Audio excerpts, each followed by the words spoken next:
తిరుమల తిరుపతి దేవస్థానంలో భక్తుల రద్దీ కొనసాగుతోంది. శిలాతోరణం వరకు భక్తుల క్యూ లైన్లో వేచి చూస్తున్నారు.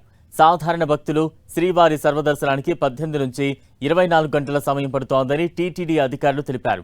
నిన్న ఆదివారం కావడం శ్రీవారిని దర్శించుకునేందుకు తిరుమల భక్తులకు పెద్ద సంఖ్యలో చేరుకున్నారు. దీంతో కొండ ప్రాంతం భక్తులతో కిటకిటలాడుతోంది. నిన్నొక్కరోజే 91,793 మంది భక్తులు శ్రీవారిని దర్శించుకోగా 4,90,00,000 శ్రీవారి హుండీ ఆదాయం వచ్చినట్లుగా తెలిపారు అధికారులు.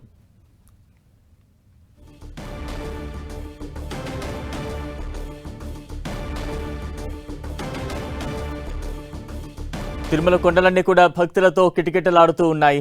నిన్న శ్రీవారిని 91,793 మంది భక్తులు దర్శించుకున్నారు. ప్రస్తుతం విజువల్స్ చూస్తూ ఉన్నాం. ఎటు చూసినా కూడా భక్తుల తాకిడితో తిరుమల కొండలన్నీ కూడా కిరకిలలాడుతూ ఉన్నాయి. నిన్న ఒక్కరోజే శ్రీవారి హుండీ ఆదాయం 4,90,00,000 వరకు వచ్చింది. శిలాతోరణం వరకు కూడా భక్తుల క్యూ లైన్లో వేచి చూస్తూ ఉన్నారు. సాధారణ భక్తులు దర్శించుకునేందుకు సుమారు 18 నుంచి 24 గంటల వరకు కూడా సమయం పడుతోంది. ప్రస్తుతం తిరుమలలో అయితే భక్తుల రద్దీ కొనసాగుతోంది. నిన్న ఆదివారం కావడంతో భక్తుల రద్దీ ఎక్కువగా ఉంది. ఈ రోజు కూడా అదే సిచ్యువేషన్ కనిపిస్తోంది. దర్శనానికి 18 నుంచి 24 గంటల వరకు కూడా సమయం పడుతోంది. శిలాతోరణం వరకు కూడా శ్రీవారిని దర్శించుకునేందుకు భక్తులు క్యూ లైన్లో వేచి ఉన్నారు.